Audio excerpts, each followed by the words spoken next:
about the providence of the Lord. Can I get an amen? Welcome to the show where we start with hello most times.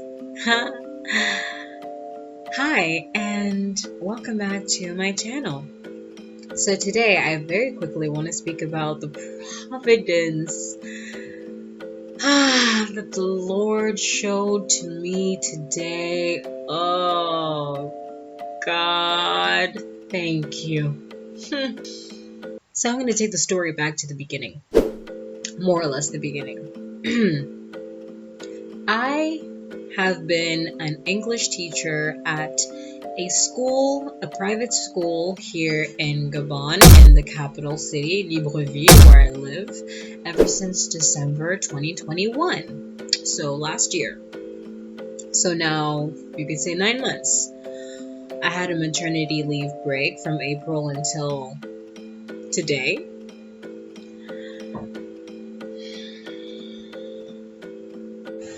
Sorry if there was a little bit of a glitch there. My sister came into my door, so I just had to pause the recording, and yeah.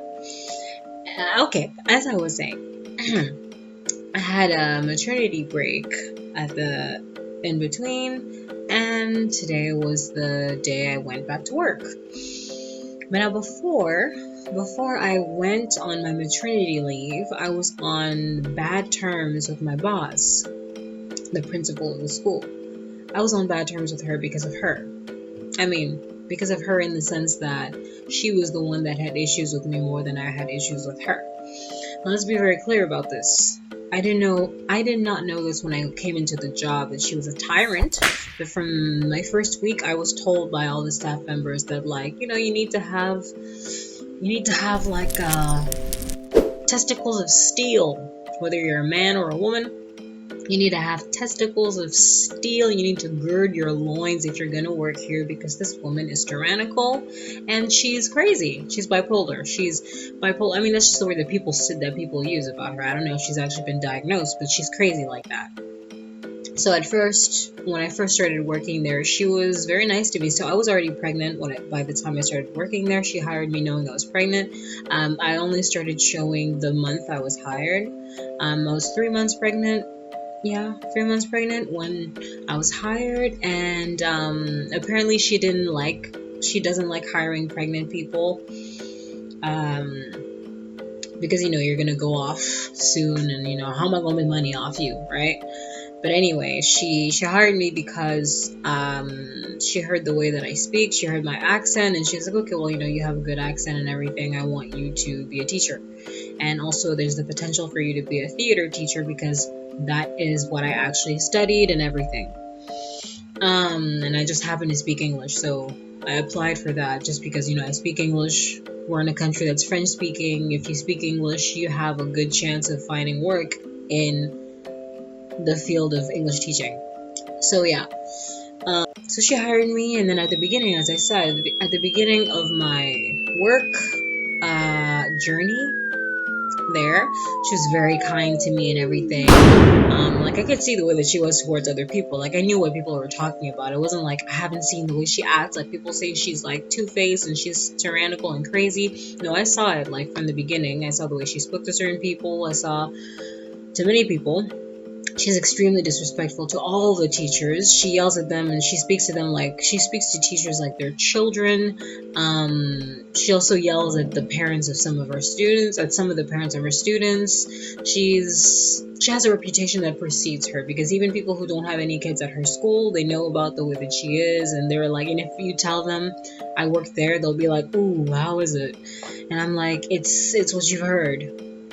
So she's one of those people who's I would personally say that she's a narcissist, and she experiences her school experiences something that many narcissistic bosses experience, which is in psychological circles called the talent drain, where all the talented people in your staff, or many talented people in your staff, end up leaving because they just can't take the toxic behavior they're getting from the boss. So it's the kind of behavior that drives away your staff.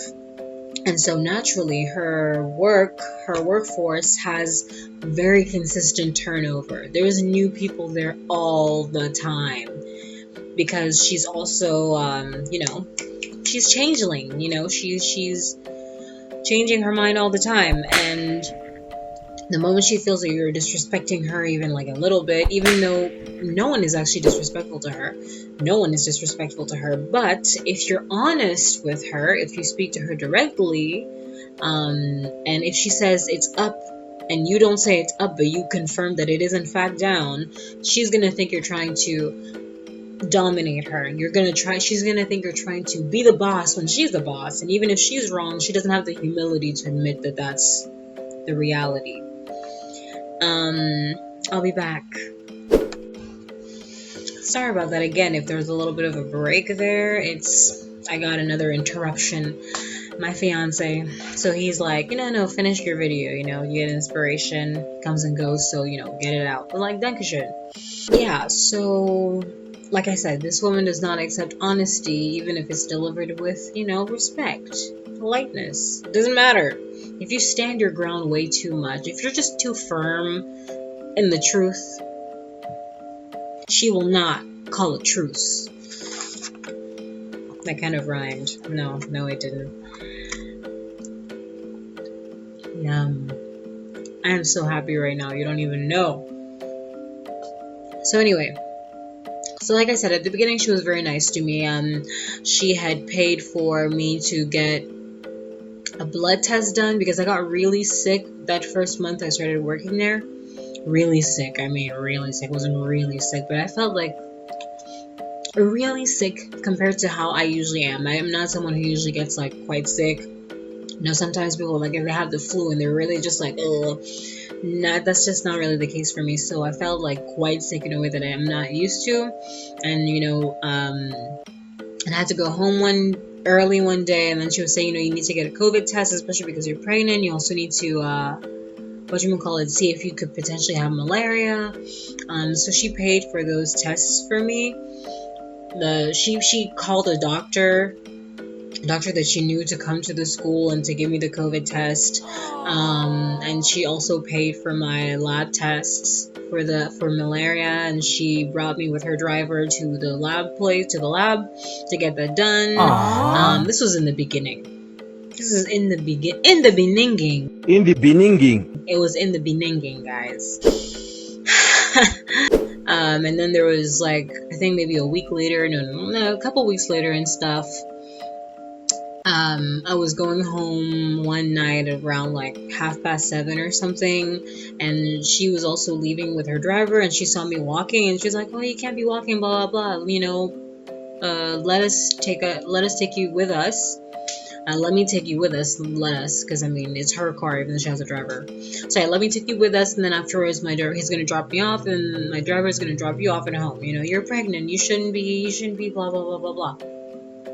So anyway, this is just to say, in the beginning she was very nice with me. Like I would see her yell at other people, and then after she'd be very soft with me, and obviously, like, from the beginning I had no illusions about the kind of personality that would act this way. I knew that this woman she has issues, she's dishonest. I'm just appreciating, you're treating me like this, okay, cool, I'll take it as long as I can have it. I know you're probably going to turn on me one day, because the thing is, I know how I am, I know my personality, and I've always been the kind of person who, I mean, you can say I'm recalcitrant. I don't think I am really, because I'm not trying to be like, haha, I'm not gonna do what you want. Like, I'm not rebellious like that. I've just always been, from a child, I'm not going to go with the flow if the flow is going the wrong way. And I'm gonna be very firm in the fact that that's wrong, and I'm not gonna do that. And respectfully, I disagree. So when I was in high school, I would consistently have arguments with the teacher. For instance, the teacher was being unnecessarily disrespectful in how they were speaking to me. I would be like, you don't have to talk to me like that kind of vibe. And even with my parents, I was very very lawyer like I will argue with you politely, We will have a debate, and you will realize that, I mean, in terms of logic and reason, I'm your equal.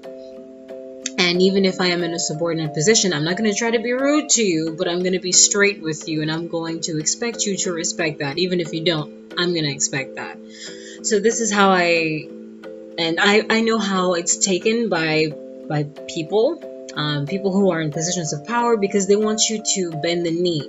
And I'm just not the type. I don't bend the knee. I can respect that you're the one who's the boss here. I'm not gonna try to be the boss, like, hey, I work for you. I really don't care. I'm not that power hungry that I need to feel like I'm above my boss. I'm not power hungry. I'm self-possessed, so I have no issue. But that's the thing: when you're self-possessed, you're a threat to those who aren't, who have power, but they're not self-possessed, because they see the fact that you aren't bending as just like, yeah, the biggest threat in the world. Like, you can overthrow them at any time because you're not being brainwashed. Why aren't you being brainwashed? I knew that her kindness towards me was going to stop eventually. I knew that the moment she tried to play that card with me of being unreasonable, because she is an unreasonable woman. She'll complain about the fact that you didn't do what she didn't tell you to do. Or she'll complain about the fact that you didn't do what you didn't know that you were supposed to do. Which I guess maybe is the same thing. But that's something that happens a lot. There's a huge lack of communication within the workflow of things, and there's the expectation of perfection at the same time. And you can't have any errors ever, even without all the information, all the tools you need to do the best that you can. You cannot give your ideas because it has to be this way, and you can't even bring the fact, you can't even consider, you can't expect her to consider the reality of being in the classroom versus the expectations that she has. It doesn't matter. It doesn't matter what it's actually like in the classroom. You're just supposed to make it perfect like she wants. And you certainly can't tell her that she doesn't know what she's talking about. And you don't have to use that phrase, but you can't show her the reality of things, because she's always right and you're always wrong. So eventually she did to me what she does to everyone, unless you're very good at being yes. Because that's the thing. The people who've been working with her for a long time are people who are very, yes ma'am, and I respect those people to a certain extent, because to a certain extent, no, I respect those people. It depends on the person, because there's one of the higher administrators in the school. He's a total wimp. He's a flake. He's a traitor. He's one of those, yes ma'am. He's been working there for like 12 years or something, I think. But he doesn't have, I'm not gonna say sympathy, but he doesn't look out for the other teachers and everything, because he knows how she is. He knows that she's the one who's unreasonable most of the times in these situations, but he's not going to look out for you. He's going to throw you under the bus, even though you're not even to be thrown, but just because he wants to keep his position. He wants to keep his job. So you ask, why would people stay at this job? Well, she pays quite well. For the most part, she pays quite well. So I got paid, I'm going to say I got paid well. I don't really have much reference for that. That's the biggest paycheck I've ever had. And I know that other people who had more classes than I did, they got paid like way more money, which is, natural. They had way more classes than I did. They were considered full-time. Whereas I was not considered full-time because I was pregnant. So I had the right to go home early. I had 2 hours a day of class, and then I would have to stay after those hours to do whatever other,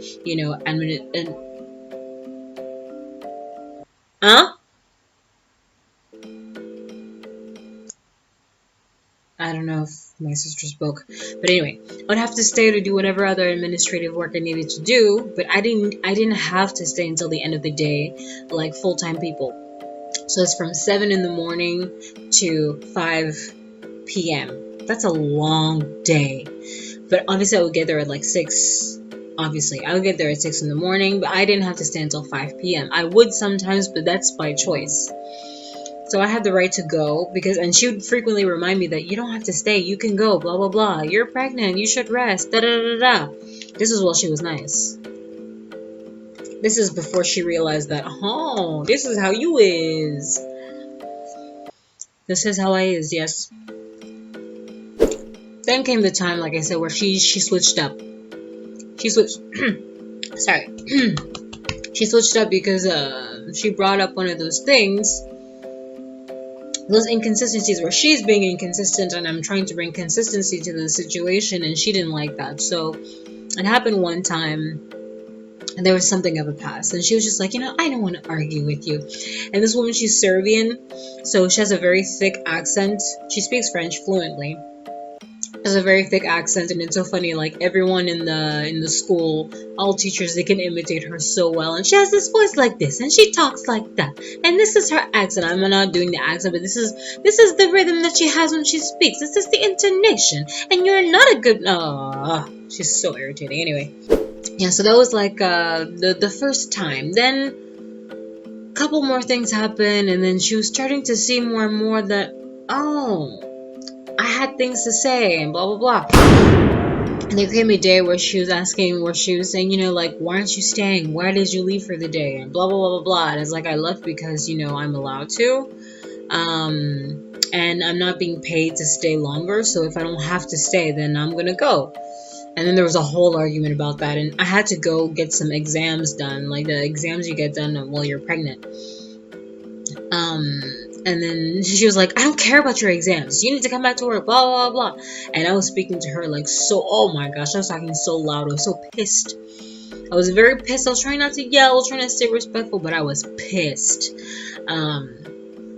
Yeah, and she's like, yeah, I don't care about your exams. You need to be here, blah, blah, blah, blah, blah. And then I was telling her that you're the one who kept on telling me that I am allowed to leave, that I don't have to stay until the end of the day. I've done my 2 hours of work. I have an exam to get to, as far as I know at that point, because I had done what I could, whatever admin I needed to do, like preparing the homework for the next day, putting in like the class book and everything, because there's the whole protocol. Like I did the necessary protocol, and then I left. So I didn't just leave, I did the necessary protocol, then I went to go do my exams, blah, blah, blah. And she was, she's just arguing, blah, blah, blah, blah, blah. And I kept on saying to her, like, I am not paid to stay all this time. You can't force me, unless you want to have a renegotiation of the contract, we can have a renegotiation of the contract. But if that's not the case, girl, there's no problem. And then, yeah, and then she was saying, like, I really need to bring in a lawyer because you don't seem to understand how this works and blah. Bring the lawyer, honey, bring the lawyer, because I understand how it works. Bring the lawyer. The lawyer is going to agree with me. But don't worry, there was no lawyer that came. Know that you're worried. There's such a happy ending to the story. I mean, we'll see, but for now, it's a happy ending. So, yeah, that was a whole phone call, blah, blah, blah. And like I pretty much ended the call on the saying that, ma'am, if you would like to speak to me about my contract, you can do so. Until then, have a nice day. Hung up the phone and went to get my exams done. Then I just kind of thought, it's like, I don't like the way that I reacted, blah, blah, blah. So at the end of the day, I sent her a message, and not because I have a real issue with the fact that with the fact of what I was saying to her, because what I was saying to her was very real, very true. But just in terms of like, okay, I don't really want unnecessary animosity, and I would like to, take accountability for the fact that, perhaps I said it in the wrong way. So I sent her a message at the end of the day saying, okay, yeah, I apologize for the misunderstanding that we had. I apologize for the way that I reacted, which was, impolite. Potentially, it wasn't polite. Just the tone that I had, because everything I was saying, I didn't insult her in any way, but the tone, the fact that I was speaking so loud, yeah. And if you would like to see me in regards to my contract, so we can have like a renegotiation, where we can have a contract that specifically stipulates that I have to be here all day and I'm going to be paid for all those hours that you expect me to stay at work for, no problem. She didn't respond, and then the following day she avoided me. She was avoiding me the following day. Like I could just feel like she's like, She's avoiding me.